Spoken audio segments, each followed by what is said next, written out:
Story 1: The Deep Station. Dr. Sarah Chen had spent 3 months at the Mariana Research Station, a pressurized habitat sitting at 18,000 feet below the surface. The work was monotonous, cataloging specimens, monitoring equipment, waiting for the quarterly supply submarine. But tonight, something was different. The motion sensors had been triggering all evening. Not the usual pattern of small fish or drifting debris. These were large, deliberate movements circling the station in a slow, methodical pattern. Sarah pulled up the external camera feeds, cycling through the dozen viewpoints around the habitat. At first, she saw nothing but the usual darkness punctuated by the station's floodlights. Then, at the edge of camera 6, something moved. Long, impossibly long arms drifting past the lens. She switched to camera 7 just in time to see them pass. Thin filamentous appendages that seemed to go on forever, each one easily 20 feet long, all of them hanging vertically in the water like the strings of some cosmic marionette. A big-fin squid. She'd seen footage before, but never in person, never this close. The creature's body was small, maybe a foot long, but those arms, those horrifying arms dragged along the seafloor, sweeping in wide arcs. She watched, transfixed, as it glided past the station with an alien grace, its arms trailing behind like the train of a wedding dress made of nightmares. Then, the lights flickered. In the split second of darkness, something changed. When the lights returned, there were more of them. The camera showed at least 6 big-fin squids now, all circling the station, their arms creating a living net around her. Sarah's mouth went dry. This wasn't normal behavior. These creatures were solitary, rarely seen, and never in groups. The scratching started an hour later. Soft at first, like fingernails on metal coming from the hull near the sleeping quarters. Sarah grabbed her flashlight and pressed her ear to the cold steel wall. The scratching continued, rhythmic and patient, as if something was testing the hull's thickness, learning its weaknesses. She radioed topside, no response, just static. The communication buoy must have been damaged or removed. For 3 days, they stayed. Sarah watched them on the monitors, these T-posing sentinels of the deep, their arms occasionally brushing against the station's hull, scraping, tapping, probing. She rationed her food, afraid to make any noise that might attract their attention. The scratching became constant, a lullaby of terror that followed her into fitful sleep. On the 4th day, she woke to silence. The cameras showed empty water. The squids were gone. Relief flooded through her until she checked the airlock camera. The exterior hatch had scratches all around its seal, deep gouges in the reinforced steel, and floating in the water just beyond, caught on a piece of equipment, was a thin filament of tissue, translucent and ghostly white. She recognized it immediately, a piece of a big-fin squid's arm. But it was moving, still alive, still searching, its end curling and uncurling, as if it was trying to find something, as if the creature had left a piece of itself behind intentionally. A sentinel, a promise to return. When the supply submarine finally arrived 2 weeks later, Sarah refused to leave the interior chamber until the pilot came inside. She told him everything, showed him the footage, the scratches, the severed arm that was still clinging to the outside of the station, now grown to almost 3 feet long, feeding on microorganisms, waiting. The pilot didn't believe her, insisted she was suffering from pressure psychosis, isolation madness. But when they reviewed the station's external sensors, They found something that made him go quiet. The depth gauge on the station's lower port side had been recording abnormal readings. Something heavy had been resting against it for days, something that weighed approximately 2,000 pounds, far too heavy to be a big fin squid. Unless, Sarah thought as they ascended toward the surface and safety, unless what she'd seen wasn't fully grown, unless those were the juveniles and she'd never seen the mother, she never went back down. The research station was abandoned 3 months later after 2 more teams reported similar encounters. They sealed the hatches and left it there in the darkness. Sometimes Sarah still checks the station's external cameras through the remote uplink. They're always there now. The squids, dozens of them circling the empty habitat like mourners at a grave, their arms creating patterns in the silt below, waiting, always waiting.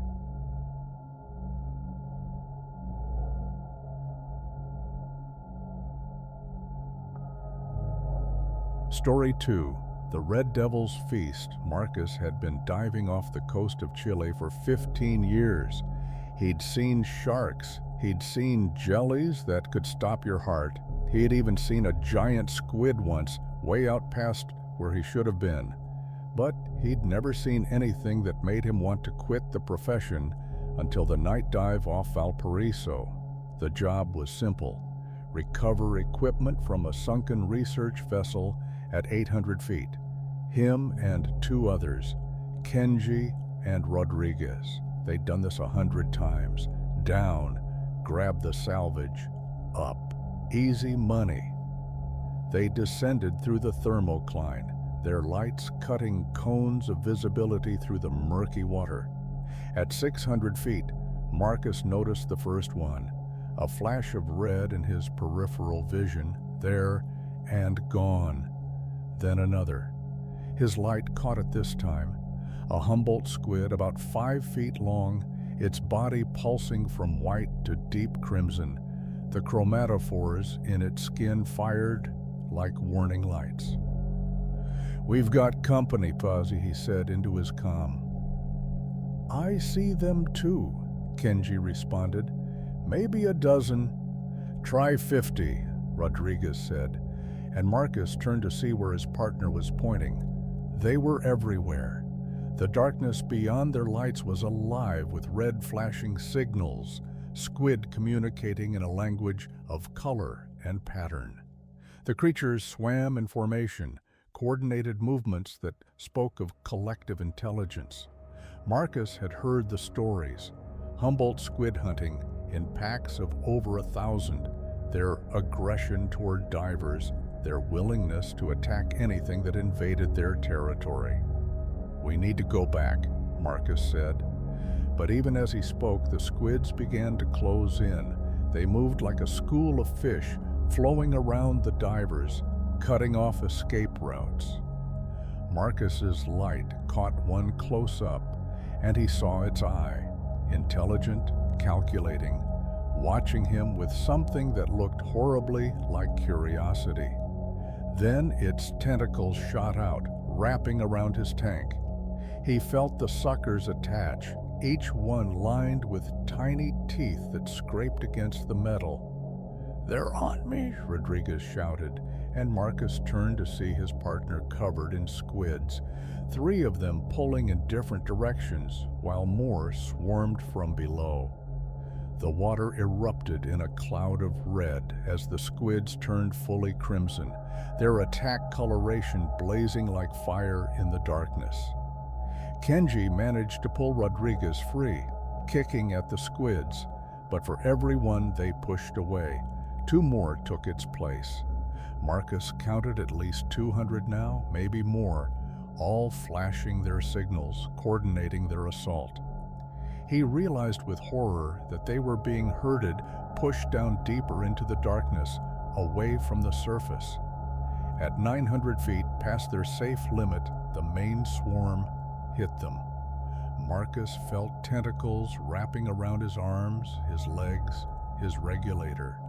The beak snapped at his dry suit, testing for weaknesses. He stabbed with his dive knife, felt it sink into soft flesh, but the squid only flashed brighter red, and the others swarmed harder. Through his mask, Marcus could see patterns forming in the mass of bodies around them, coordinated flashes, signals passing through the swarm like electricity through a circuit. They were talking about the divers, planning. He watched as a group of squids grabbed Rodriguez's air hose and pulled, their combined strength almost stronger than a man's. Almost. "Cut your weights!" Marcus screamed. "Emergency ascent, now!" They dropped their weight belts and kicked hard for the surface, their emergency buoyancy devices inflating, pulling them up. But the squids followed, a crimson cloud of fury below them, some of them still attached, still pulling, trying to drag them back down. Marcus felt one wrap around his ankle, and he kicked until it let go, leaving circles of sucker marks that would scar. They broke the surface, gasping, and the boat crew pulled them out. Below, the water glowed with bioluminescent displays. Hundreds of squids just beneath the waves, still flashing their patterns, still communicating, still hunting. Rodriguez was bleeding from dozens of wounds, his suit shredded. Kenji was unconscious from the rapid ascent.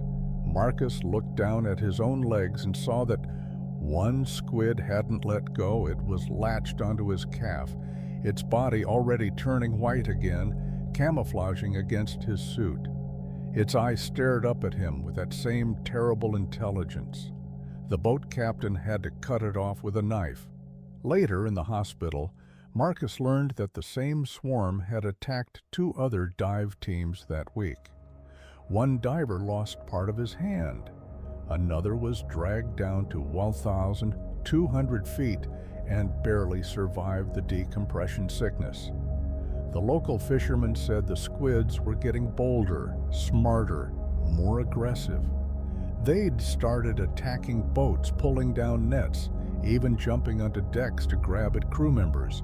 Marcus never dove again, but sometimes in his nightmares, he's back at 900 feet, surrounded by flashing red bodies, watching patterns form in the darkness, patterns that look horribly like words, like language, like a species learning to hunt the hunters.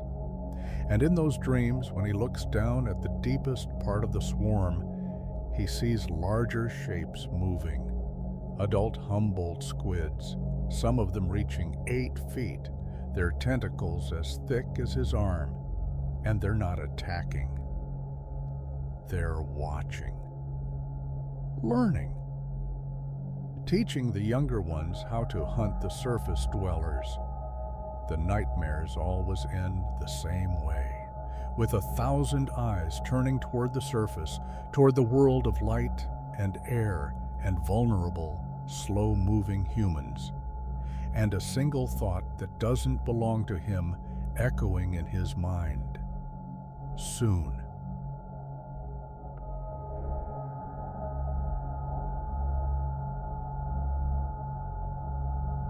Story 3. The Siphonophore Colony. The submersible Challenger Deep 2 was the most advanced deep-sea exploration vehicle ever built. It could withstand pressures at 36,000 feet, stay submerged for weeks, and carried enough scientific equipment to make any marine biologist weep with joy. Dr. Emma Reeves had waited her entire career for this opportunity, a solo dive to explore the Mariana Trench's Sirena Deep. At 28,000 feet, she saw it. The creature appeared on her sonar first, a massive return signal that stretched across her screen like a wall. She adjusted her external lights, increasing the range, and that's when she saw the thing that would haunt her forever. It looked like a living galaxy, a siphonophore colony, its individual zooids connected in a vast network that extended beyond her light's range. She'd expected something like a Portuguese man-o'-war or even a praia-dubia, those giant siphonophores that could reach 160 feet. But this was something else entirely. The colony stretched vertically through the water column, a pillar of translucent tissue and pulsing lights. Bioluminescence rippled through it in waves, creating patterns that hurt to look at, geometries that seemed impossible.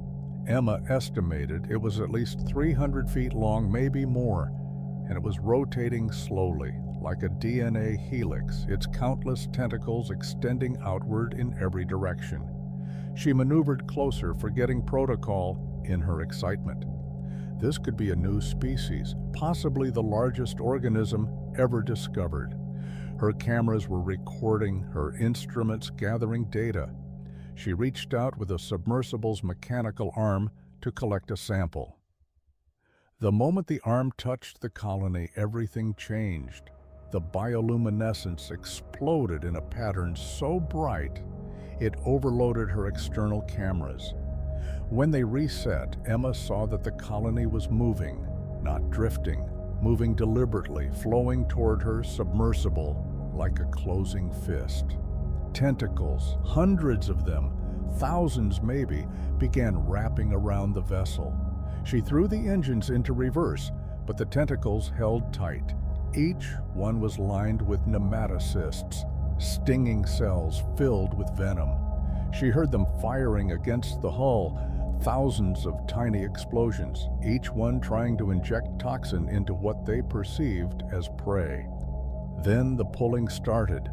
The colony was dragging her deeper. Emma watched her depth gauge climb, 28,500 feet, 29,000 feet, 29,500 feet. She was being pulled toward the absolute bottom of the trench, toward pressures that would crush the submersible like a tin can. "Mayday, mayday," she called over the radio, but she was too deep. No signal could reach the surface from here. She was alone. At 30,000 feet, the lights inside the submersible began to flicker. The pressure was immense. She could hear creaking in the hull, small sounds, barely audible, but growing louder. The colony continued to pull, its tentacles now covering every inch of the vessel, its body beginning to envelope the entire submersible. Through the forward viewport, Emma saw something that made her blood freeze. Inside the colony, suspended in its translucent tissue, were objects, shapes. She adjusted her lights and wished she hadn't. Bodies. The colony had bodies inside it. Fish, sharks, even what looked like a whale calf, all of them partially digested, their skeletons visible through dissolving flesh. And there, near the center, something that couldn't be, a metal sphere. An old diving bell, maybe from the 1960s, covered in rust and coral growth. And inside it, barely visible, what might have been human remains.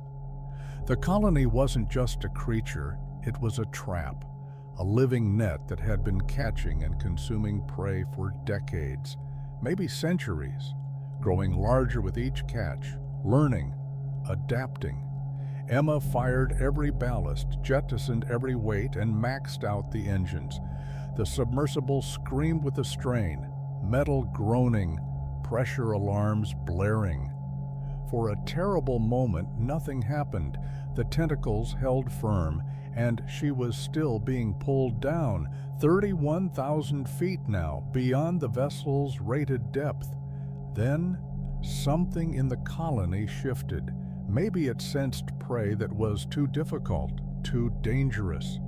Maybe it had already absorbed what it wanted from her vessel. The tentacles relaxed slightly, and Emma felt the submersible lurch upward. She rose through the water like a rocket, her ascent far too fast, dangerous, but she didn't care. Behind her, the colony's bioluminescence flared one last time, a pattern she swore looked like a face, like the thing was watching her flee.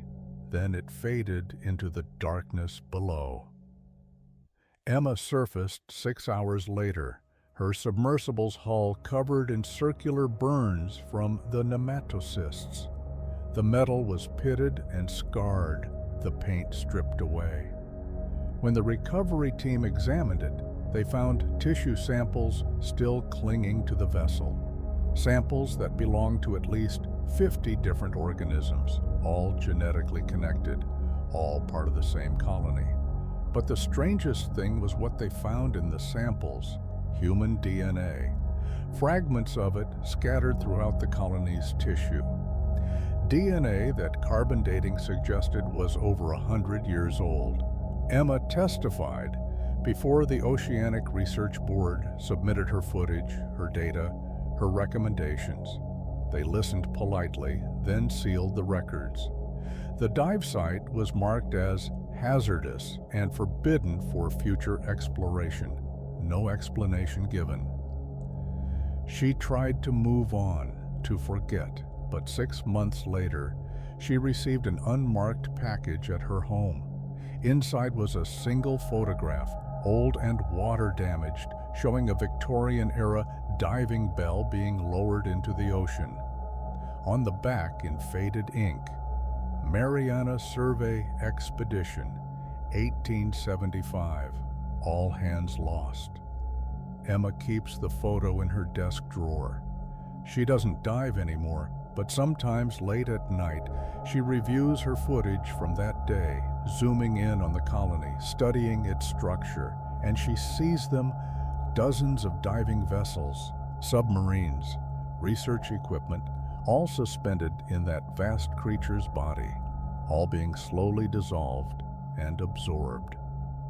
And she wonders how many other colonies are down there in the deepest parts of the ocean, growing larger every year, waiting patiently for the next curious explorer to come within reach of their venomous embrace.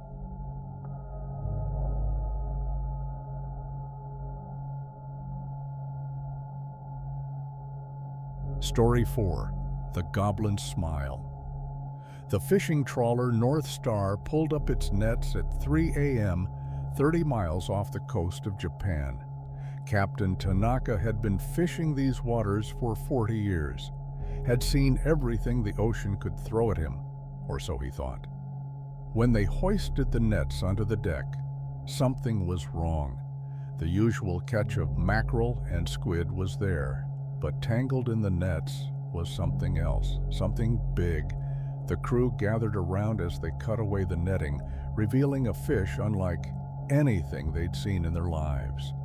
It was about 12 feet long, pink-gray, with a body that looked like it had been pulled from the depths of hell itself. But it was the head that made grown men step back. A long, blade-like snout covered in sensory pores, and beneath it, a mouth that looked almost human, if humans had teeth like needles and jaws that could dislocate and shoot forward like a striking snake. "Goblin shark," Tanaka said quietly.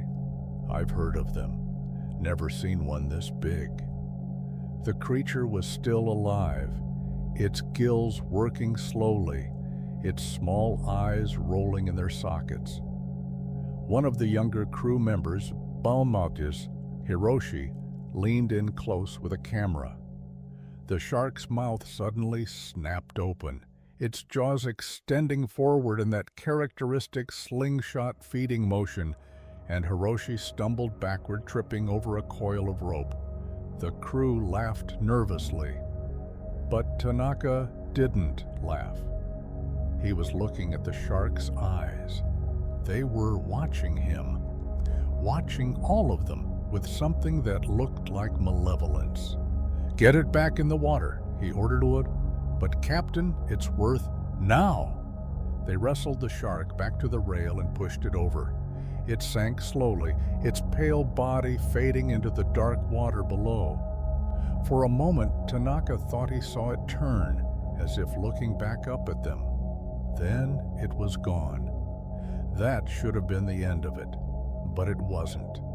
The next night they were fishing the same area when the nets came up shredded. Not torn, shredded. Something had attacked them from below, biting through the reinforced nylon-like paper.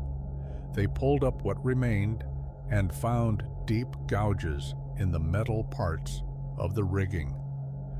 "Shark attack," one crew member suggested. But Tanaka had seen shark attacks. This was different. The bite patterns were too regular, too deliberate, and there, caught in one of the torn sections, was a single tooth, 4 inches long, needle-thin, slightly curved. A goblin shark's tooth. They moved to a different fishing ground, but the attacks continued.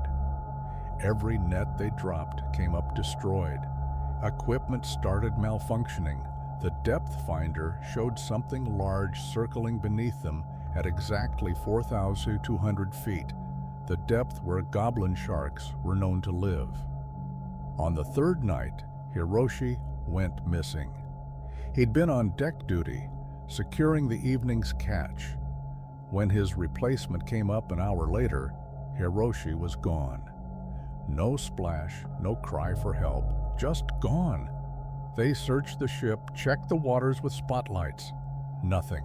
But then Tanaka noticed something on the deck, wet marks like something large had been dragged.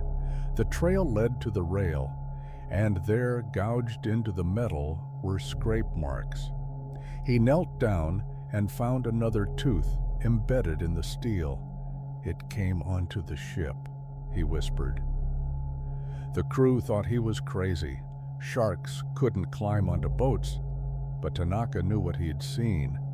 That goblin shark they'd caught. It hadn't been an accident. It had gotten itself caught deliberately. To study them, to learn about their ship, their patterns, their weaknesses. They tried to radio for help, but the equipment was dead. Every piece of electronic gear on the ship had shorted out. The GPS was fried, the radio silent, the engines struggling. Something had been systematically destroying their equipment. That night they heard it, a scraping sound against the hull, rhythmic and persistent. Something was beneath them, rubbing against the ship's bottom. The sonar was dead, but they could feel it through the deck, a large presence, moving back and forth, patient and methodical. The attack started at dawn. Something grabbed the fishing lines they'd left trailing in the water and pulled, hard. The winch screamed and tore free from its mounting. A crew member who had been standing too close was yanked overboard. They heard him scream once, then nothing but the sound of thrashing water. Tanaka ordered everyone below deck. They sealed the hatches and waited. For 3 days they drifted, listening to the scraping against the hull, watching shadows move past the portholes, shapes that were too large to be a 12-foot shark, shapes that suggested the one they'd caught was nowhere near fully grown. On the 4th day, the Japanese Coast Guard found them. The North Star was still afloat, but barely. The hull was covered in deep gouges and bite marks. 2 crew members were missing. The rest were found huddled in the galley, refusing to come out. Tanaka tried to explain what happened, but the officials were skeptical. They suggested rogue waves, equipment failure, a gas leak causing hallucinations. But they couldn't explain the teeth. Dozens of them embedded in the ship's hull, some as large as kitchen knives, goblin shark teeth. From specimens they estimated would have been 20 feet long or more. The North Star was decommissioned. Tanaka retired. But he still watches the news from that fishing area. 3 more trawlers have been lost in the past year, all in the same waters. All found floating empty, their crews gone, their hulls covered in gouges and scrapes. And sometimes when he can't sleep, Tanaka looks at the photos from that night, zooming in on the shark's eyes, and he sees what he missed before: intelligence, recognition, memory. The goblin shark had learned their faces, and it had gone back into the deep to share what it learned with others of its kind, teaching them that these floating things on the surface were full of slow, vulnerable prey. Easy meals if you were patient, if you were smart, if you were willing to wait.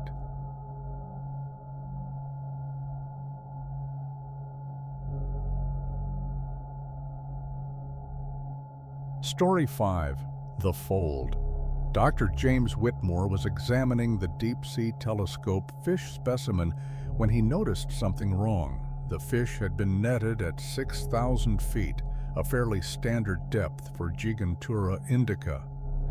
But when he opened its stomach cavity, he found something impossible. Inside the 8-inch telescope fish was a 12-inch viper fish, whole, barely digested. "That's not possible," his assistant said, looking over his shoulder. "The telescope fish is half the size of its prey." But there it was, neatly folded, its body bent at angles that should have broken bone and spine. James carefully extracted the viper fish and laid it on the examination table. It wasn't just folded, it had been compressed, its ribs broken in specific places, its spine cracked at regular intervals. Something had prepared this prey, processing it like a machine, reducing it to a size that could be swallowed. "It's like origami," the assistant whispered. James was about to respond when the viper fish moved. It wasn't alive, couldn't be alive after what had been done to it, but it moved anyway, its body unfolding slightly, sections of broken spine grinding together. James jumped back, knocking over his tray of instruments. The specimen settled again, motionless. But James's hands were shaking. In his 30 years of marine biology, he'd never seen tissue move like that, move with purpose, even in death. He decided to conduct a full analysis. The deep-sea telescope fish had always been a mystery. Those massive eyes, that transparent skull, the ability to consume prey twice its size. But this was something new. He took tissue samples from both fish, ran tests, examined them under the electron microscope. What he found made him want to burn his notes. The telescope fish's stomach tissue wasn't normal. It had structures in it, organic machines on a cellular level that produced powerful enzymes and what appeared to be a localized muscle relaxant. But more disturbing were the crystalline structures embedded in the stomach lining. Microscopic blades that could cut through bone with precision. The fish wasn't just eating prey larger than itself. It was actively processing them, cutting and folding with the precision of a surgeon, storing them in an internal configuration that defied physics. James started researching historical accounts. He found records of similar specimens going back decades. In 1925, a 5-inch telescope fish found with a 6-inch viper fish inside, neatly folded. Other reports described telescope fish bursting after consuming prey, as if their storage capacity had been exceeded. But there were other accounts. Stranger ones, divers reporting seeing telescope fish swimming in coordinated groups, something they weren't known to do. Research submersibles finding telescope fish at depths they shouldn't survive. And always these specimens were larger than average, their stomachs distended with prey that shouldn't fit. James began checking other preserved specimens in the facility's collection. He found 37 telescope fish dating back 50 years. He examined each one. 23 of them had consumed prey larger than themselves. The folding patterns were identical in each case, precise, geometric, intentional. Something was teaching them to do this, or they were evolving fast. He decided to set up a deep-sea camera array in the telescope fish zone, as he'd started calling it, a region between 4,000 and 7,000 feet where these fish were most commonly found. The cameras were programmed to activate when movement was detected. The footage he got back 2 months later made him understand why some knowledge should stay buried. The video showed a telescope fish, average size, maybe 7 inches, swimming vertically, its eyes pointed up toward the surface. But it wasn't alone. There were dozens of them, all oriented the same way, all moving in sync. They were hunting in formation, something no one had ever documented. Then the prey arrived, a small squid, perhaps 10 inches long. The telescope fish swarmed it, but they didn't attack randomly. They took turns, each one biting the squid in specific locations, joints, spine, soft tissue points. The squid thrashed and died. Then the folding began. The telescope fish worked together, their jaws equipped with those microscopic blades, cutting and positioning. James watched in horror as they systematically broke down the squid, folding it into smaller and smaller configurations. The process took 30 minutes. When they were done, the squid was the size of a poker chip. One telescope fish consumed it.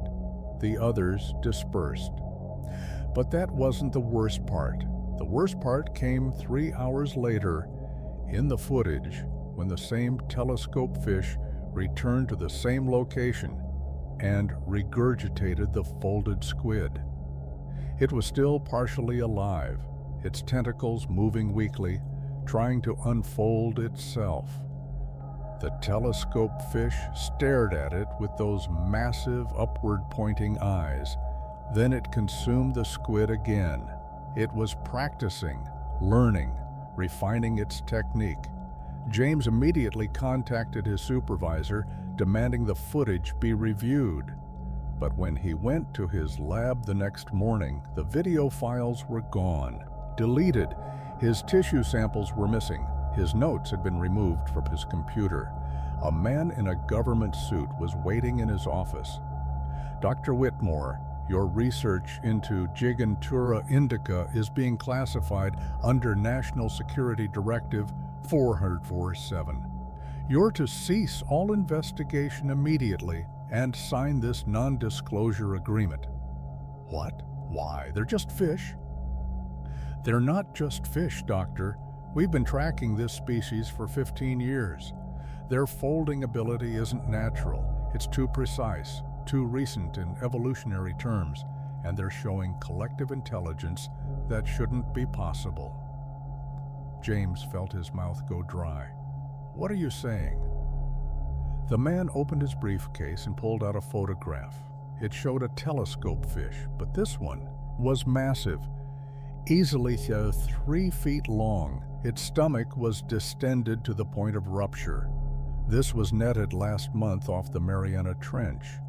When we opened it, we found 17 viperfish inside, all folded, all still alive. And this. He pulled out another photo. Inside the telescope fish's stomach, visible through the translucent tissue, was a metal object, a sensor array. "From a deep-sea submersible, folded," the man said quietly, "into a package roughly 4 inches square. The submersible was 60 feet long. We've calculated the force required to fold it like that. The pressure would crush steel into powder. Yet this specimen managed it perfectly, preserving the electronics inside. We don't know how. We don't know why. What happened to the submersible crew?" The man closed his briefcase. "Sign the NDA, doctor. Forget what you've seen. Forget the species exists. Because if the public knew that there were creatures in the deep sea capable of folding advanced machinery, folding it precisely enough to preserve its functionality, the implications would cause global panic." James signed. He had no choice. But he still dreams about it. About those telescope fish swimming in their coordinated formations, their massive eyes always watching upward toward the surface, toward the world of humans and our ships and our vehicles, learning, practicing, folding. And in his nightmares, he's on a deep-sea submersible when they swarm, their jaws cutting and positioning, working together with horrifying efficiency. He feels his bones breaking in sequence, feels himself being compressed, folded, made small enough to fit inside something's transparent skull. And through it all, those enormous eyes watching him, studying his reactions, learning the precise points where humans break, where they bend, where they fold, getting ready for the day when they emerge from the depths and start folding everything they find. Because that's what they do, that's all they do. They fold things away.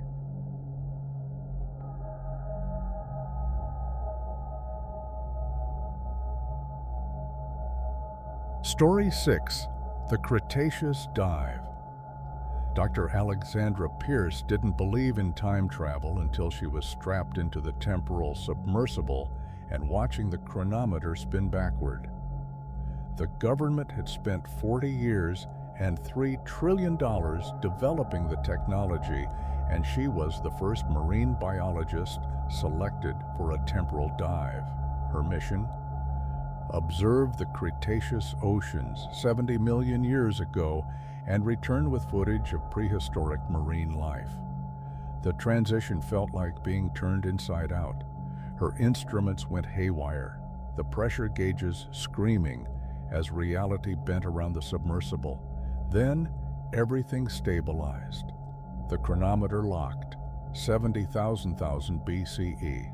The ocean outside her viewport was a different color, darker, richer, alive with sediment and ancient chemistry. She was 200 feet below the surface of a prehistoric sea, and she had 12 hours before the temporal window closed.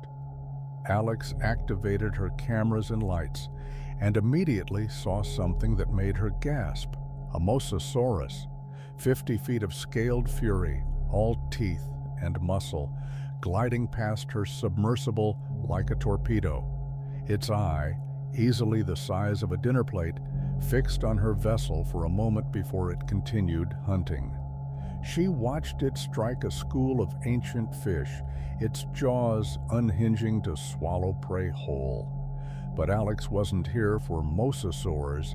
She was here for something else, something the fossil record suggested but couldn't prove. She descended deeper to 1,000 feet, then 2,000. That's when she found the trench. The underwater canyon stretched before her like the throat of the world itself. Her sonar couldn't find the bottom. It just kept pinging into darkness that swallowed sound. This was it, the breeding ground, the place where the largest predators in Earth's history came to spawn. She took the submersible down. At 4,000 feet, she saw the first tooth. It was embedded in an ancient rock formation, easily 6 inches long, triangular, serrated. A megalodon tooth, but not fossilized, fresh. She checked her instruments. The tooth couldn't be more than a few weeks old. They were here, still alive in this time period, just as the fossil record suggested, Carcharodontis megalodon, the largest predatory shark ever to exist. At 6,000 feet, she found the graveyard. Bones littered the canyon floor, enormous skeletons of whales, ancient fish, even other sharks. Some were picked clean, others still had flesh rotting in the cold water.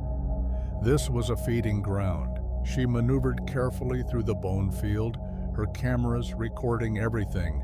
Then her motion sensors went off. Something large was approaching from below, very large. Alex killed her external lights and switched to passive sonar. The return signal made her hand start shaking. The creature was over 60 feet long, 60 feet of pure predator, rising from the depths like a submarine made of muscle and teeth. A megalodon, an adult, and it had detected her. Alex watched on her monitors as the shark circled below, its movements surprisingly graceful for something that must have weighed 50 tons. She could see its gills, great slashes in its sides, each one big enough to fit her head through. Its mouth was partially open, and she counted rows of teeth, each one the size of her hand. The megalodon rose slowly, bringing itself level with her submersible. For a moment, they were eye to eye. The shark's eye was black, emotionless, ancient. It was looking at her vessel the way a person might look at an unfamiliar piece of meat, curious, hungry. Then it bumped the submersible. The impact threw Alex against her restraints. Alarms blared as the shark tested the vessel, its rough skin scraping against the titanium hull. She heard the hideous screech of teeth on metal as the megalodon positioned its mouth against the submersible and bit down experimentally. The pressure gauge spiked. The hull was holding, but barely. Alex fired the emergency thrusters, trying to escape. But the megalodon was faster. It rammed her from the side, and she felt the submersible spin, tumbling through the water. Her instruments went crazy, warnings flashing, structural integrity at 60%. Through the spinning viewport, Alex saw more of them. 3 other megalodons, each as large as the first, rising from the depths. They'd been waiting below, watching their packmate test the strange intruder. Now they were all moving in, their massive tails propelling them forward with terrifying speed. Alex did the only thing she could. She dove deeper. The submersible plummeted toward the canyon floor, the megalodons pursuing. At 8,000 feet, she leveled out and flew through a narrow gap between rock formations. The sharks followed, their flexible bodies twisting to fit through spaces that should have been too small. She realized with horror that they were hurting her, pushing her towards something. She checked her sonar and saw why. Ahead, the canyon opened into a massive chamber. And in that chamber, dozens of return signals, maybe hundreds. She'd found the breeding ground. The chamber was full of megalodons, adults, juveniles, even newborns the size of great whites. They circled in the dark water, their bioluminescent prey lighting them from below like ghosts. This was their sanctuary, their spawning ground, and she'd invaded it. The sharks behind her pushed her into the chamber, and suddenly she was surrounded. The megalodons circled the submersible, bumping it, testing it, their powerful tails creating currents that spun her vessel like a toy. Alex saw jaws opening, teeth flashing, each shark taking turns trying to crack open this strange metal creature that had invaded their territory. The hull began to fail. She heard the first crack at 9,000 feet, a hairline fracture in the forward viewport. Water began seeping in, a tiny stream that would become a flood in minutes. The pressure at this depth would crush her instantly once the hull breached. Alex activated the temporal drive. She needed to jump back to her own time, but the system needed 3 minutes to charge. 3 minutes she didn't have. The megalodons were tearing at her vessel now, their combined strength starting to peel away sections of the hull. 2 minutes. The viewport crack spread, branching like lightning. Water was spraying in now, the pressure so intense it cut like a blade. Alex wedged herself as far back as she could, watching the megalodons through the failing viewport. One of them, larger than the others, a female that must have been 70 feet long, positioned itself directly in front of her vessel, the matriarch. 1 minute. The megalodon opened its mouth, and Alex saw down its throat, a tunnel of flesh lined with teeth that led to a stomach large enough to swallow cars. The shark moved forward slowly, deliberately, its jaws beginning to close around the front of the submersible. 30 seconds. The metal screamed as teeth punctured the hull. Alex felt the pressure change, her ears popping painfully. The temporal drive whined, charging, almost ready. 15 seconds. The megalodon's throat was visible now, pulsing, waiting to swallow her whole. She could smell the rot of its last meal, could see partially digested flesh sliding past her cracking viewport. 5 seconds. The viewport shattered. The temporal drive activated. Alex felt herself being torn apart and reassembled, reality bending around her dying submersible. The last thing she saw before the transition took her was the megalodon's throat expanding, trying to swallow her even as she disappeared from its time. She materialized in her own era at 2,000 feet, the submersible flooding, dying. The emergency beacon activated automatically, and she was rescued within an hour. But the submersible was destroyed, her footage corrupted, her instruments shredded. She had no proof of what she'd seen, except for one thing. Embedded in what remained of the titanium hull, they found a tooth. 6 inches long, serrated, triangular. DNA analysis confirmed it was from Carcharochles megalodon. But the carbon dating showed something impossible. The tooth was fresh, only hours old. Alex tried to explain that it came from the past, that she'd brought it back with her. But the temporal physicist said that was impossible. Nothing organic could survive the transition. The tooth shouldn't exist in this time period unless it hadn't come from the past, unless somehow her temporal jump had created a bridge, a momentary connection between 2 time periods, and something had followed her through. 6 months later, reports started coming in. Fishing vessels finding enormous bite marks on whales, bite marks too large for any modern shark. Deep-sea sensors detecting something massive moving through the Mariana Trench.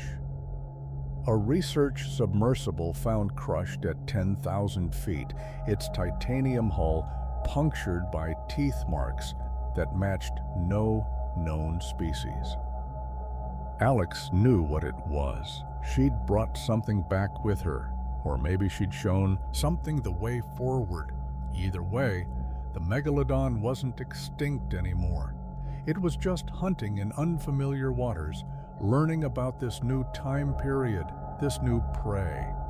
And somewhere in the darkest parts of the ocean, it was breeding, growing in numbers, reclaiming its position as the apex predator of the seas. Alex doesn't dive anymore, but she watches the news obsessively, tracking the incidents, mapping the attacks. The pattern is spreading from the Pacific to the Atlantic. Whatever came through is teaching its offspring about this modern ocean and its slow, vulnerable inhabitants. And in her nightmares, she's back in that breeding chamber, watching hundreds of megalodons circle in the dark, their black eyes fixed on her, their jaws opening in unison, waiting for her to lead them home.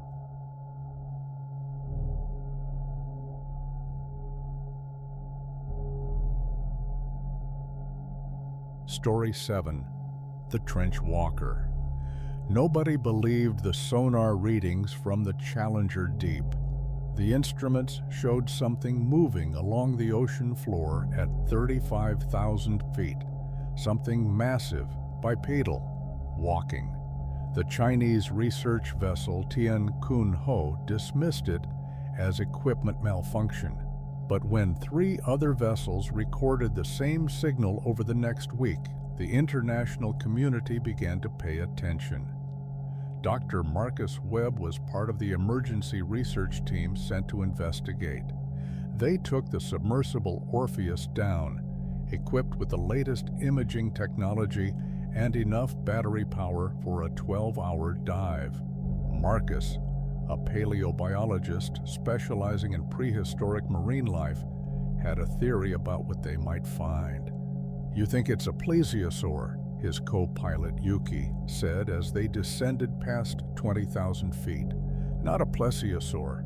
They were swimmers. This thing walks. I think it might be something we've never found in the fossil record, an evolutionary dead end that survived in the trenches." At 30,000 feet, their lights caught movement. Something large scattered at their approach. Giant amphipods, deep-sea creatures that looked like enormous shrimp. But there was something wrong with them. They were damaged, crushed, like something had stepped on them. At 34,000 feet, they reached the sea floor. The landscape was alien, towering formations of rock and sediment, thermal vents pumping superheated water into the frigid darkness, and everywhere, tracks. Enormous impressions in the silt, 3-toed, each print easily 6 feet across. Something was walking here, something that weighed tons. "Follow the track, Specialist," Marcus said. They traced the trail for an hour, the footprints leading deeper into the trench system. The tracks were fresh, the silt hadn't settled yet. Whatever made them was close. Then Yuki grabbed Marcus's arm. "Look!" In their forward lights, something stood in the darkness. At first, Marcus thought it was a rock formation. Then it moved. The creature was enormous, at least 40 feet tall, standing upright on 2 massive legs that ended in clawed feet. Its body was scaled, covered in thick plates of chitin or bone, and it had 4 arms, each one ending in hands with too many fingers. Its head was long and narrow, covered in sensory pits with no visible eyes. It didn't need eyes down here. "What is it?" Yuki whispered. "I don't know. Nothing in the fossil record." "Wait." Marcus activated the external microphone. The creature was making sounds, clicking, chirping, frequencies that ranged from infrasonic rumbles to ultrasonic shrieks. It was echolocating, using sound to see, and it had detected their submersible. The creature turned toward them, its head tilting like a dog, hearing a strange noise. Then it took a step forward. The ground shook with the impact. Another step. It was approaching slowly, cautiously, its clicking intensifying. "It's analyzing us," Marcus said, "trying to figure out what we are." The creature reached out with one of its long arms and touched the submersible. The contact was gentle, almost curious. Its fingers traced the hull, tapping, scraping, learning the texture. Then it found the viewport. Marcus and Yuki found themselves staring at what passed for a face. The creature's head was covered in those sensory pits, each one quivering, tasting the water, reading electromagnetic fields, sensing vibrations. It was blind but could see them perfectly through a dozen other senses. Then it opened its mouth, row after row of teeth, not for chewing, but for gripping, for holding struggling prey. The creature's mouth was large enough to fit the entire submersible inside. It leaned closer, and Marcus could smell it through the filtered air system, a stench of rot and deep-sea chemistry. "Starting engines," Yuki said, her voice shaking. "We need to." The creature reacted to the engine sound instantly. It lunged forward faster than anything that size should move and grabbed the submersible with all four arms. Marcus felt them being lifted, the pressure gauges going haywire as the creature raised them off the sea floor. It was carrying them. Through the viewport, Marcus watched the ocean floor drop away. The creature was walking, striding through the trench, with the submersible clutched to its chest, like a child carrying a toy. Each step covered 30 feet, the creature's powerful legs driving it forward with terrible purpose. "Where is it taking us?" Yuki asked. Marcus checked their position and felt his blood freeze. "Deeper. There's a sub-trench ahead, goes down to 37,000 feet, deeper than anything should be able to survive." But the creature wasn't struggling. If anything, it seemed comfortable, like it was heading home. It walked for 20 minutes, carrying them deeper and deeper, until they entered a part of the trench system that no human had ever mapped. Then Marcus saw them. There were more. Dozens of the creatures, all standing in the darkness, all turning their heads as the first creature approached with its prize. They were different sizes, adults, juveniles, even what looked like infants, though each infant was still 20 feet tall. They gathered around as the creature set the submersible down on the seafloor, clicking and chirping to each other. "They're a colony," Marcus whispered, "a society." The creatures circled the submersible, touching it, examining it, their sensory pits quivering. Marcus realized they were communicating. The clicking patterns were language. They were discussing what to do with these strange intruders. Then the largest creature, easily 50 feet tall, stepped forward. The others backed away deferentially. The matriarch. She leaned down, her head close to the viewport, and made a sound Marcus felt in his bones, a deep, resonant call that made the submersible's hull vibrate. She was asking them something. "Can you communicate back?" Yuki asked. Marcus activated the external speakers and played back a modified version of the creature's call. The effect was immediate. All the creatures went silent, their heads turning toward the submersible. The matriarch made another sound, questioning, curious. For the next hour, Marcus tried to communicate. He played patterns, frequencies, trying to establish a dialogue. The creatures responded, their language becoming clearer. They weren't hostile, just curious about these visitors from above. But then something changed. The creatures suddenly scattered, moving with surprising speed to hide behind rock formations.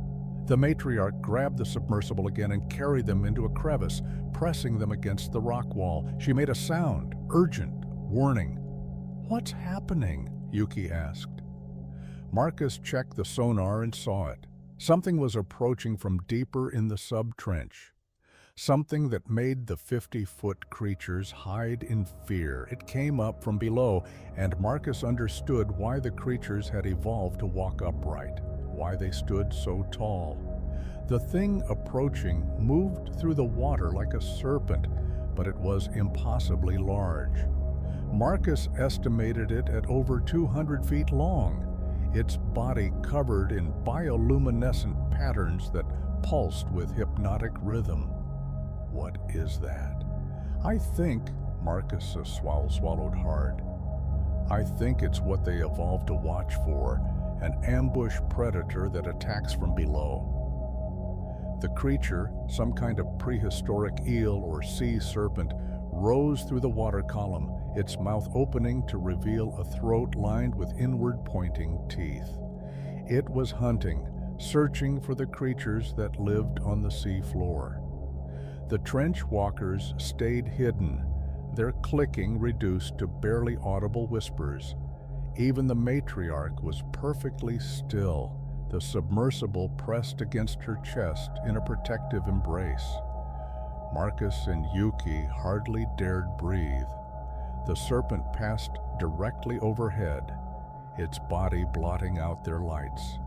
Its skin was translucent, and through it, Marcus could see partially digested creatures in its stomach, things that looked like trench walkers, folded and compressed. It took 5 minutes for the serpent to pass. When it was gone, the creatures slowly emerged from hiding. The matriarch set the submersible down gently and made a sound. A push, a command. She was telling them to leave. "She's protecting us," Marcus said, "sending us away before that thing comes back." The creatures formed a circle around the submersible and began to push it, working together to move them back the way they'd come.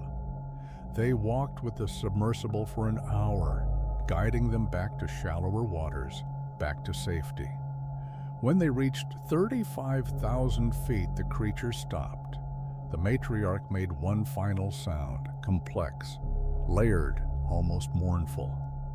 Then they turned and walked back into the darkness, disappearing into the deepest parts of the trench. Marcus and Yuki returned to the surface with their footage, their recordings, their data. But when they tried to publish, the government seized everything. The footage was classified, the data destroyed, their submersible impounded. The official report stated they'd experienced pressure-induced hallucinations. There was nothing alive in the Challenger Deep but microbes and amphipods. The sonar readings were dismissed as seismic activity. But Marcus knows what he saw. Those creatures are down there, walking through the deepest trenches on Earth, living in fear of something even larger, something that hunts them from below. They're intelligent, social, protective of their young, and they're hiding from us, from the serpent, from a world that isn't ready to know they exist. 6 months after the dive, Marcus received an unmarked package. Inside was a scale, a massive, thick plate of chitin, easily a foot across. It was covered in scratches and gouges, evidence of a long life in the trenches, and on one side, carved carefully into the surface, was a pattern, a symbol. Marcus recognized it. It was the sound pattern he'd used to communicate. The matriarch had marked this scale and somehow gotten it to the surface, to him. A gift, proof. He keeps it hidden in his home, studying it in secret. Because if the government knew it existed, they'd take it. And they'd go back down with weapons, with nets, with plans to capture and study the trench walkers. And Marcus knows that would be the end of them. Because in the fossil record, there are creatures that disappeared without explanation, species that vanish completely from the oceans. He thinks maybe they didn't go extinct. Maybe they learned to hide. Maybe they're still down there, in places too deep for humans to reach easily, watching and waiting for the day when the surface dwellers finally leave them alone. Or maybe they're just waiting for the serpent to finish its hunt and come for us next.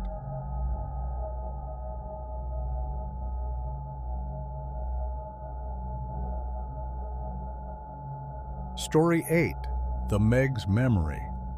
The offshore drilling platform Nautilus 7 was the most advanced deep-sea oil rig ever constructed. It sat in the middle of the Pacific, drilling exploratory wells at depths of 12,000 feet. Chief Engineer David Reeves had worked on 20 platforms in his career, but this one made him nervous. The location was wrong, right on the edge of an unmapped trench, in waters known for unusual sonar readings and bizarre equipment failures. On day 40 of drilling operations, they hit something unexpected. Not oil, not gas, a pocket. A massive cavern system thousands of feet below the seafloor, filled with water that hadn't seen the surface in millions of years. Ancient water, from a time when the oceans were warmer, richer with oxygen, able to support larger life forms. The drilling team celebrated. Ancient water meant ancient microbes, possibly new bacteria strains worth billions in pharmaceutical research. They widened the borehole and sent down sampling equipment. When they pulled it back up, there was something caught in the collection basket. A scale. It was the size of a dinner plate, thick and hard as ceramic, with a pattern of growth rings that suggested extreme age. The marine biologist flown in from the mainland identified it immediately. Megalodon scale, but fresh. Impossible, but fresh. It's contamination, the lead biologist insisted. Someone's idea of a joke. But David wasn't so sure. He reviewed the borehole footage and saw something that made his hands shake. On the walls of the ancient cavern system, there were marks, scrapes. Something large had been rubbing against the rock, the way sharks do to shed old scales. Something was living in that sealed pocket of ancient water. Something that had been trapped there for millions of years. The company wanted more samples. Against David's protests, they widened the borehole further and sent down a submersible ROV with cameras. The footage transmitted to the platform in real time. At first, they saw nothing but darkness and ancient sediment. Then the ROV's lights caught movement. Something massive glided past, too large to fit in the camera frame. The ROV's operator turned to follow, and everyone in the control room went silent. It was a shark, 60 feet long, its body thick with muscle, its tail as wide as a school bus, a megalodon. Its skin was pale, almost white, adapted to millions of years without sunlight. And it looked wrong. Tumorous growths covered its body, its fins were malformed, its eyes cloudy with cataracts. This creature had been trapped in that cavern system for longer than human civilization had existed, inbreeding, mutating, surviving in isolation, and it was heading toward the borehole. "Pull the ROV back!" David shouted. But before they could react, the megalodon struck. Its jaws closed around the ROV, and the cameras showed the inside of its mouth for just a moment. Teeth like kitchen knives, a throat big enough to drive a car through. Then the signal went dead. "Seal the borehole," David ordered. "Right now." But the drilling supervisor shook his head. "Company wants more footage. We're sending down another ROV with better cameras. That thing knows the borehole is there now. It knows there's a way out. It's trapped down there. It can't get through a 6-inch borehole." David wanted to argue, but he was overruled. They sent down another ROV. This one lasted 30 seconds before the megalodon destroyed it. They sent down a third, equipped with defensive measures, electrical charges, bright strobes, sonic deterrents. The megalodon ignored all of them and crushed the ROV like a tin can. That night, David was reviewing sensor data when he noticed something alarming. The borehole was widening, not from their drilling, from below. Something was working at the rock, breaking it away, expanding the opening. The megalodon was trying to escape. David showed the data to the drilling supervisor, who finally authorized sealing the borehole. But when they tried, the equipment failed. The sealing cement wouldn't set. Something was disturbing it from below, churning the water, preventing it from hardening. For 3 days they tried everything: explosives to collapse the borehole, industrial adhesives. Nothing worked. And each day the borehole got wider. 6 inches became 8. 8 became 12. On the 4th day, sensors at the 8,000-foot level detected something rising through the borehole. Something large, forcing its way up, scraping against the rock, widening the passage with its body. "Evacuate the platform," David ordered. "Now." They got everyone into the helicopters and boats, leaving only a skeleton crew to monitor the situation. David stayed. He needed to see this, needed to know if his worst fear was about to come true. At sunset, the water around the platform began to churn. Not from machinery, from something below. Something massive rising from the depths. David watched the sonar, saw the return signal growing larger, closer, then it breached. The megalodon exploded from the water like a missile, its body arcing through the air, water streaming from its ancient scales. It was even larger than the footage suggested, 70 feet at least, maybe more. Its mouth was open in what looked like triumph, and David saw that its teeth were worn, broken from years of gnawing at rock, working at its prison. The shark crashed back into the water, sending waves that rocked the platform. Then it circled, its dorsal fin cutting through the surface like a sail. It was tasting freedom, feeling sunlight for the first time in millions of years. David expected it to swim away, to disappear into the open ocean, but it didn't. Instead, it returned to the borehole. And moments later, another megalodon breached. This one was smaller, maybe 40 feet, younger, then another and another. They kept coming. 6 in total, a breeding population that had survived in isolation, and now they were all escaping into modern waters. David radioed the mainland. "We need the Navy, Coast Guard, something. They're all coming up." But what could anyone do? You can't kill 6 megalodons with conventional weapons. They'd survived millions of years in extreme conditions. They were tougher than any modern shark. The megalodons circled the platform for hours, getting used to their new environment. Then, as darkness fell, they began to swim away, but not randomly. They stayed together, moving as a group, a pod, a family. David watched them disappear into the Pacific night and felt a sick certainty in his gut. They were hunting, and they had millions of years of hunger to satisfy. The attack started within a week.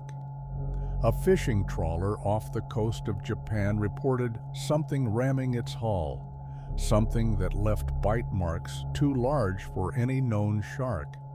A yacht in the Philippines was found capsized, its hull torn open. Witnesses described a massive dorsal fin circling moments before the attack. The military tried to track them using satellite and sonar, but the megalodons had learned quickly. They stayed deep during the day, only surfacing at night to hunt. And they were getting smarter, more coordinated. They'd learned to attack boats from below, ramming them to stun prey before feeding. David was brought in as a consultant. He reviewed attack patterns, analyzed behavioral data, and came to a terrifying conclusion. "They're not just hunting for food," he told the military brass. "They're exploring, learning about this new ocean, and they're heading toward coastal waters." Why would they do that? because that's where the food is, where we are. The government implemented a media blackout. No panic, no public warnings. They deployed submarines armed with torpedoes, trying to find and eliminate the threat. But every time they got close, the megalodons vanished into the depths, using their ancient instincts to evade the hunters. 3 months after the escape, a megalodon was spotted off the coast of California, 20 miles from San Diego. It was the matriarch, the largest of the group, easily 75 feet now. She'd been feeding well, and she was swimming in patterns that suggested she was searching for something. David realized what it was when he saw the coastal geography. The megalodon was looking for shallow breeding grounds. The same instincts that had driven her species millions of years ago were still intact. She was looking for a place to have pups, and she'd found it. A bay system, protected waters, warm and rich with prey. Perfect for baby megalodons to grow strong before venturing into the open ocean. The military tried to stop her. 3 submarines, 24 depth charges, but she was too fast, too smart. She led them into a reef system and used the terrain to her advantage, doubling back while they searched in the wrong direction. By the time they realized their mistake, she'd reached the bay. David watched the satellite footage from the command center. The megalodon entering the bay, her massive body dwarfing the pleasure boats and fishing vessels. She circled once, claiming her territory. Then she dove deep and disappeared. "We can't bomb her now," the admiral said. "Too many civilians, too much infrastructure." "Then what do? We wait, hope she moves on." But David knew she wouldn't. This bay was her nursery now. And in 6 months, maybe 12, there would be baby megalodons swimming in those waters. A new generation of apex predators born into a world full of prey they could easily catch. The company that owned Nautilus 7 tried to seal the borehole, pump it full of concrete and steel. But 3 months after the first escape, more megalodons began emerging, smaller ones, juveniles that had been too afraid to leave at first. Now they were following the matriarch's trail. David quit, moved inland as far from the ocean as he could get. But he still follows the reports, the classified briefings he gets from his old contacts. The megalodon population is growing. They're spreading across the Pacific, into the Atlantic. They're learning to hunt in the modern ocean, adapting faster than anyone predicted. And sometimes David thinks about that ancient cavern system, wonders how deep it really goes, how many other sealed pockets of prehistoric water exist beneath the ocean floor, how many other things might be trapped down there, waiting for someone to drill a hole and let them out, waiting for their chance to reclaim a world that thought they were extinct. The megalodons weren't just the apex predators of their time, they were survivors. And now they're teaching their young to hunt in waters full of slow, ignorant prey who think the most dangerous thing in the ocean is a great white shark. David watches the bay from satellite feeds sometimes, late at night when he can't sleep, watches the dark shape of the matriarch circling in the deep water, teaching her young to hunt. And he thinks about how the world will change when those pups grow large enough to venture into the open ocean. When humanity realizes that the top of the food chain has a new apex predator, and there's nothing we can do to stop it.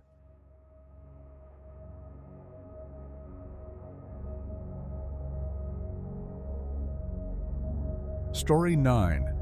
The Hagfish Swarm.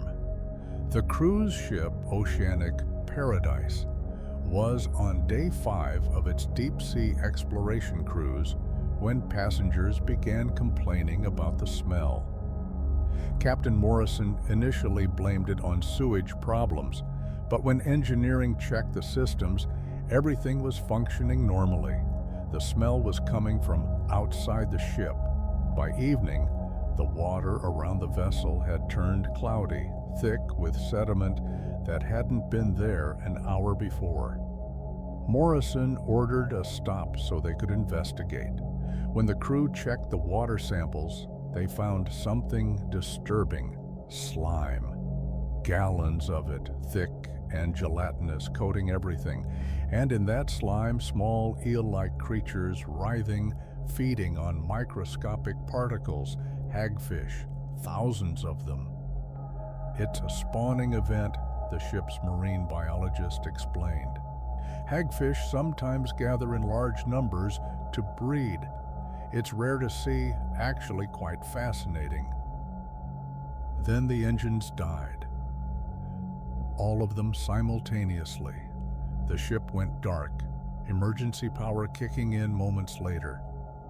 The chief engineer radioed up from the engine room, his voice panicked. The cooling intakes are clogged, completely blocked with, I don't know what, organic matter. It's like someone poured cement into the system. Morrison understood immediately. The hagfish slime. When threatened, hagfish could produce incredible amounts of mucus, enough to clog the gills of predatory fish, and, apparently, enough to clog a cruise ship's cooling system. How many hagfish are we talking about? Morrison asked the biologist. She pointed at the water samples under the microscope. Based on slime concentration, I'd estimate tens of thousands, maybe hundreds of thousands. I've never seen a gathering this large. They tried to restart the engines, but the slime had penetrated deep into the systems, hardening like glue as it cooled. The ship was dead in the water, drifting in the middle of the Pacific with 3,000 passengers and no propulsion. That night, things got worse. Passengers on the lower decks reported something coming through the seawater toilet systems. Hagfish, dozens of them, squirming up through the plumbing, drawn by the organic matter in the sewage. The creatures were looking for food, and they'd found a massive source. The crew tried to seal the toilets, but the hagfish kept coming. They emerged from drains, from shower heads, from anywhere water could enter. And where they went, they left trails of slime that made the corridors treacherously slippery. But that wasn't the worst part. The worst part came when passengers started getting sick. The first was a woman who'd tried to remove a hagfish from her cabin. It had secreted slime on her hands, and she'd made the mistake of touching her face. Within an hour, her skin was covered in chemical burns, her airways swelling shut. The ship's medical bay had to intubate her. The biologist explained that hagfish slime wasn't just mucus. It contained proteins and enzymes designed to suffocate predators. Extended contact could cause severe tissue damage. And with thousands of hagfish infesting the ship, slime was everywhere. Morrison ordered passengers to remain in their cabins, but panic was spreading. People tried to clean up the slime and ended up in medical. Others attempted to kill the hagfish, which only caused the creatures to produce more slime in self-defense. By dawn of day 2, the situation was critical. The entire lower deck was covered in a 3-inch layer of slime. 30 passengers were in medical with respiratory problems, and the hagfish kept coming, pouring through every opening, drawn by the thousands of humans aboard, a floating buffet of potential carrion, because that's what hagfish do. They feed on the dead and dying.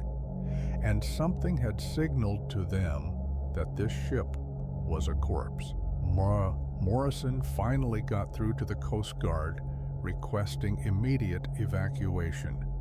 But the nearest rescue vessels were 8 hours away, and in 8 hours, the hagfish infestation might make evacuation impossible.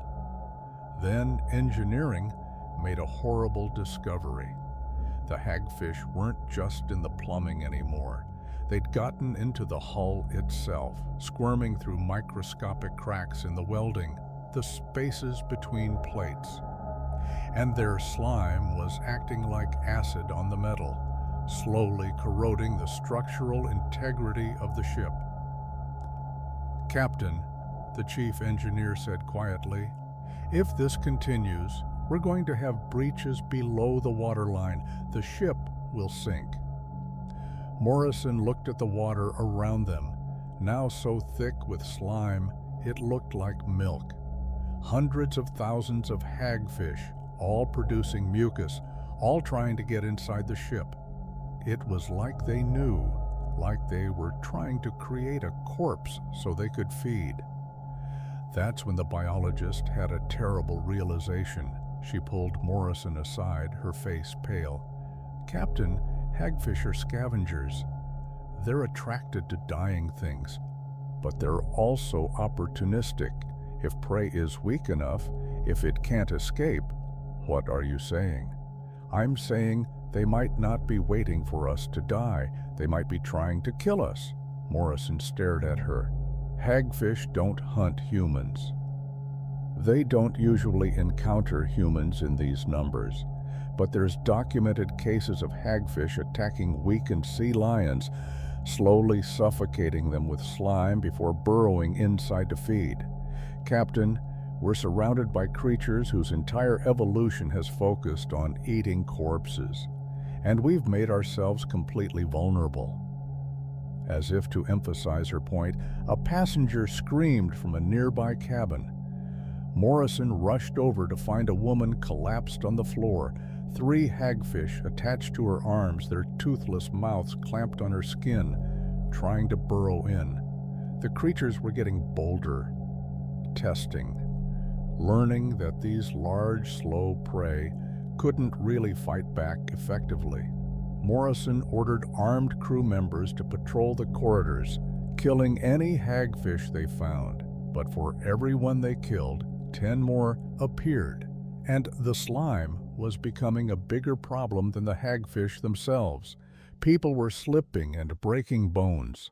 The slime was getting into air vents, fouling the ventilation system. It coated doorways, making them impossible to open. The ship was being mummified in mucus.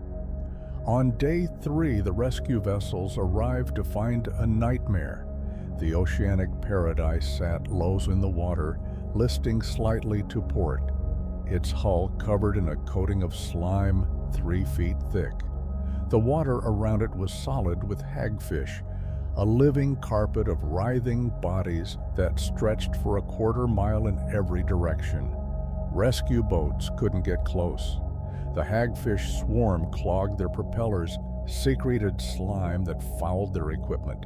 Helicopters couldn't land on the cruise ship's deck. It was too slippery, too unstable. They tried rope ladders, but passengers who climbed down found themselves dropping into water full of hagfish.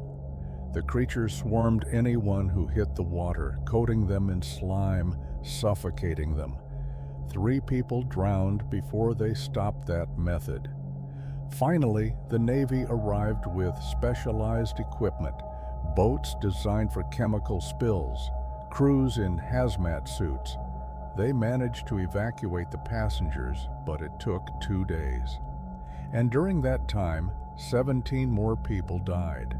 Some from the slime's toxic effects, others from infections caused by hagfish bites. One man was found in his cabin, covered in hagfish that had burrowed through his skin, feeding on the tissue beneath.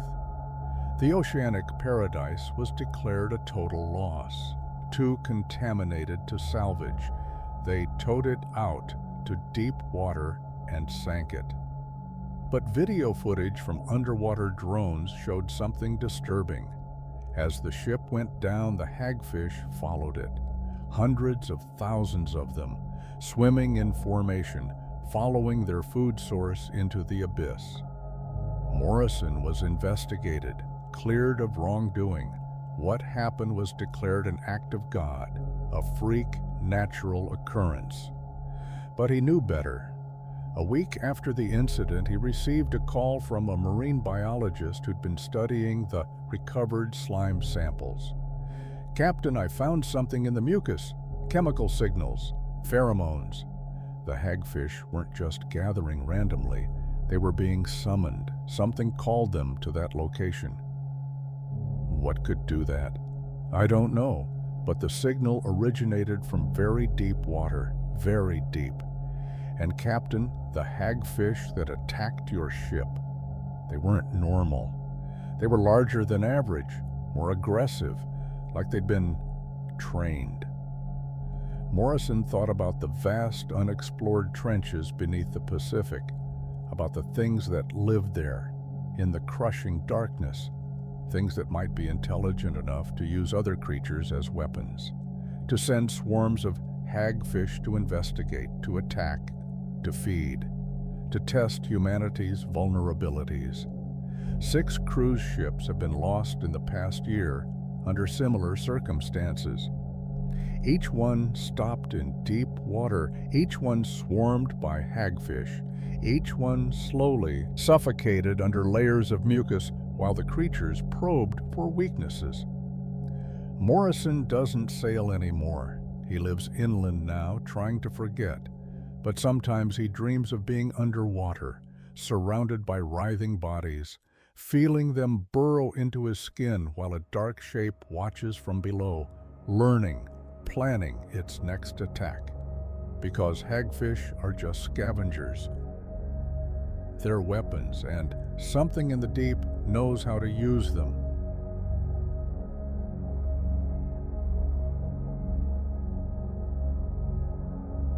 Story 10. Dr. Sarah Kim was the first person to survive true deep-sea psychosis. That's what they called it in the medical reports. A psychological break caused by isolation and pressure at extreme depths. But Sarah knew it wasn't psychosis.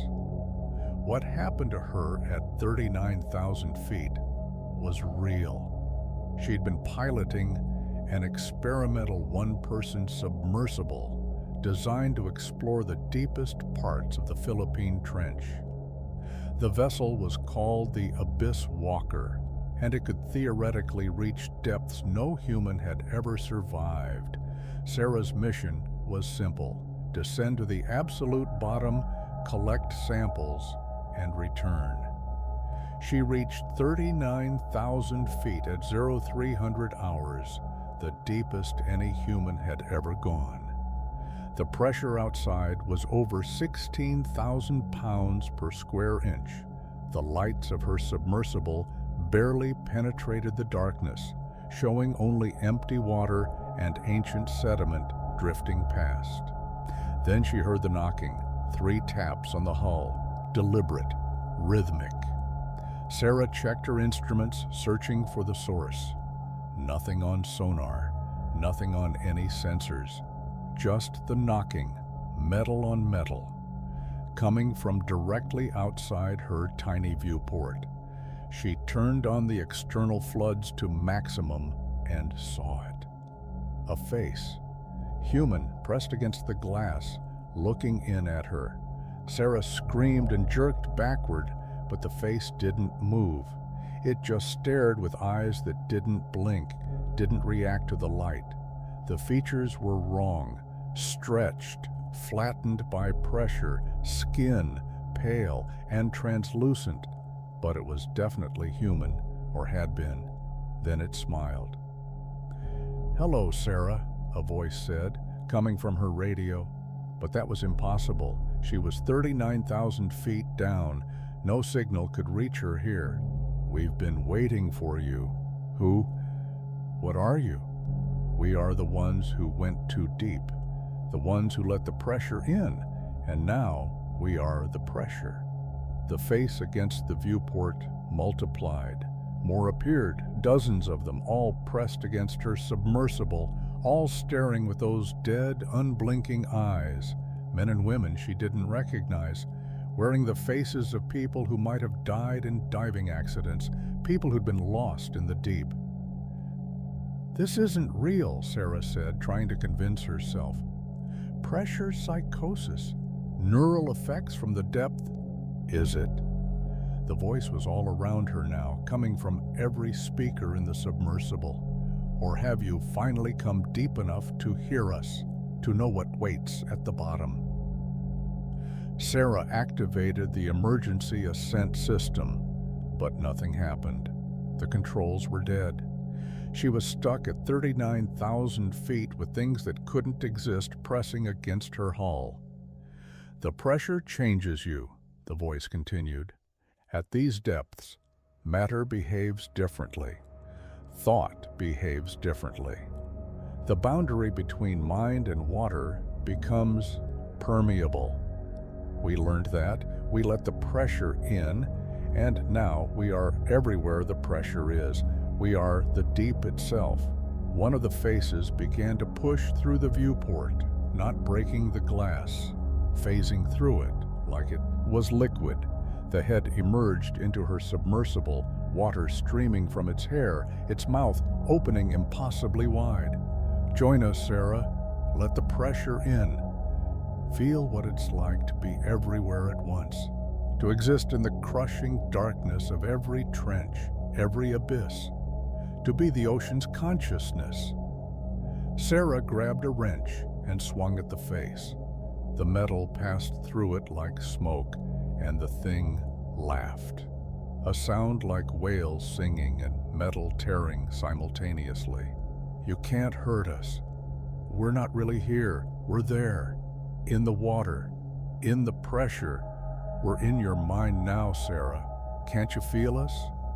Can't you feel the pressure inside your skull, behind your eyes, pressing outward?" She could, God help her, she could. A sensation like her head was being inflated from within, her thoughts expanding, connecting to something vast and alien. She was feeling the pressure of every ocean in the world, the weight of all that water pressing down, and in that pressure was consciousness, awareness, hunger. "That's it," the voice cooed. "Open yourself to it. Become one with the deep. No more fear, no more isolation. Just the eternal pressure, the infinite darkness, the cold embrace of the abyss." Sarah's finger was on the emergency hatch release. Part of her wanted to open it, to let the pressure in, to stop being separate from the vast consciousness that surrounded her. It would be so easy, so peaceful, no more struggling against the weight of the ocean. Just surrender. Her hand moved to the release lever. Then she saw something in the water beyond the faces. A shape, massive and dark, swimming through the abyss with impossible grace. It was larger than anything should be at this depth, its body covered in bioluminescent patterns that looked less like lights and more like thoughts made visible. And she understood. The voices weren't ghosts. They weren't the ocean's consciousness. They were a lure. Something lived down here at the absolute bottom, something that had evolved to hunt the rarest prey in the ocean, visitors from above. It used pressure and isolation to attack minds, to make prey open their vessels willingly, to feed on the flash-frozen corpses that resulted. Sarah yanked her hand away from the hatch release. "No!" The faces twisted with rage. "You will join us. All who come here join us. The pressure takes everyone." "Maybe," Sarah said, fighting to keep her mind separate from the pressure, trying to invade it. But not today. She'd been trained for emergencies. When electronic systems fail, there are mechanical backups. She crawled to the rear of the submersible, found the manual ballast release, and pulled with all her strength. The submersible lurched upward as weights dropped away. The faces on the viewport pressed harder, trying to phase inside, trying to reach her before she escaped. The massive shape in the darkness moved toward her, faster now, desperate to capture this prey that had almost surrendered. Sarah rose through the water at dangerous speed, the pressure differential threatening to tear her body apart. The faces followed for a while, screaming soundlessly, their mouths open in expressions of fury and loss. Then they faded, unable to exist at shallower depths where the pressure wasn't strong enough to give them form. She surfaced 6 hours later, suffering from severe decompression sickness. She'd risen too fast, and her body paid the price. 3 months in a hospital, painful treatment, permanent damage to her joints and nervous system. But she was alive, and she hadn't let the pressure in. The Navy classified her mission report. The Abyss Walker was retired, its technology deemed too dangerous. The Philippine Trench was marked as off-limits for deep exploration. But Sarah knew the truth. That thing was still down there, waiting at the bottom, using the pressure itself as a weapon against any mind that came within reach. And it was patient. It had been there for millions of years, feeding on the occasional curious visitor. It could wait millions more. She tried to warn people, published papers about deep-sea cognition hazards, psychological effects of extreme pressure, but everyone dismissed it as her brain damage talking, effects of the decompression sickness. Only one person believed her, an old Soviet engineer who'd worked on deep-sea submersibles during the Cold War. He told her about similar incidents, cosmonauts who'd gone too deep and returned changed, talking about voices in the pressure, faces in the darkness. Most had been institutionalized. Some had killed themselves. The pressure is alive, he told her, not literally, but at extreme depths. It does something to consciousness, opens doors that should stay closed, connects minds to things that live in the crushing darkness, things that have learned to use pressure the way we use air, as a medium, a weapon. Sarah lives with chronic pain now, the legacy of her too fast ascent, but she considers it a fair trade for keeping her mind intact. She monitors deep-sea exploration missions, watching for signs of similar incidents, and she's noticed a pattern. In the past 5 years, 6 deep-sea explorers have surfaced with symptoms matching hers: psychological breaks, mentions of faces in the water, feelings of consciousness in the pressure. 2 killed themselves. 3 were institutionalized. 1 vanished entirely after purchasing specialized diving equipment. The trench, Sarah thinks, is getting better at catching prey. The thing down there is learning, adapting, becoming more sophisticated in its mental attacks. Maybe it's getting hungrier. Maybe it's evolving, or maybe it's getting ready. Building strength, preparing for the day when it can exist at shallower depths, when the pressure of its consciousness can reach beyond the absolute abyss, when it can touch minds that never descended at all. Sarah feels it sometimes late at night when she can't sleep, a pressure behind her eyes, a weight on her thoughts, like something trying to reconnect, trying to finish what it started.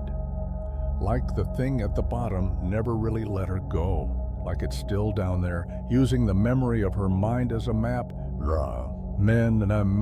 learning about the surface world through her experiences, planning, waiting, growing stronger with every person who descends into its domain and every mind it touches, even briefly. The pressure isn't just physical, Sarah learned. The pressure is patient, the pressure remembers, and the pressure is always, always hungry. If you're still here, comment what kind of horror you'd personally like to see next on the channel. See you all on the next one. Good night.